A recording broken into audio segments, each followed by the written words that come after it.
The walls 0:45 to 4 o'clock.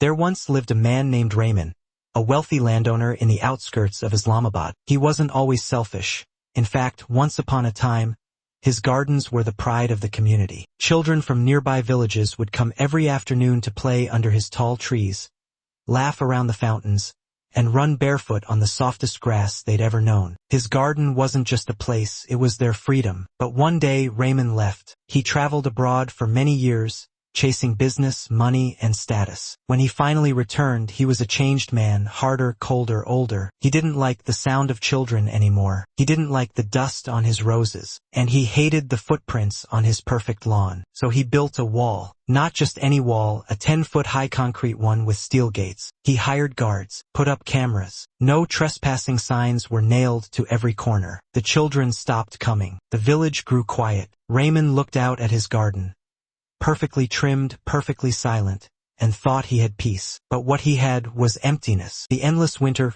4 to 7:30 weeks passed, then months. The birds stopped singing. The grass grew dull. The trees that once bloomed with color remained dry and bare, no matter how much water was poured. It was as if spring had forgotten him. Elsewhere, the world bloomed.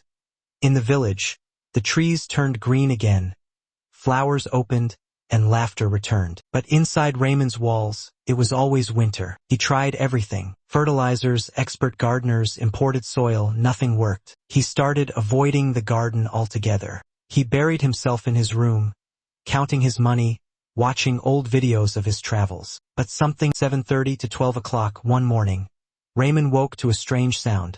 Something he hadn't heard in years. Laughter. He rushed to his window and froze. A small boy, no more than 7, had somehow slipped through a gap in the wall. He was playing near an old apple tree, the one that hadn't borne fruit in years. But now it was full of blossoms. The birds were singing. The grass was greener around the boy than anywhere else in the garden. Raymond stared. Something inside him cracked. Not anger, not irritation, regret. He stepped outside, slowly, unsure of himself. The moment the boy saw him, he smiled. Apure, fearless smile. Raymond walked toward him. The child reached out and touched his hand. And just like that, the wall inside Raymond crumbled. Wall, 12 to 15:30.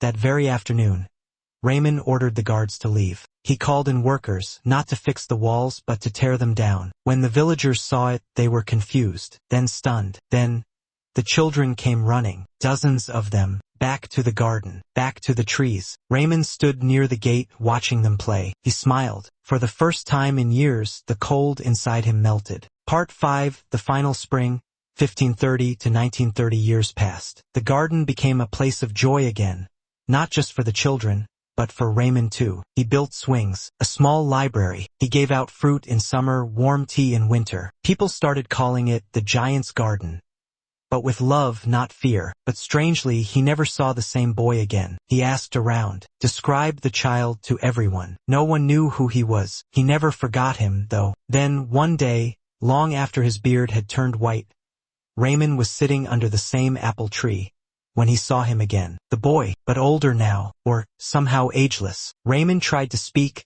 but the boy simply smiled, the same smile from years ago. And in that moment, Raymond felt an overwhelming peace wash over him. His eyes closed, and he never woke up. They found him there, still smiling. The children planted a tree in his honor, right in the middle of the garden.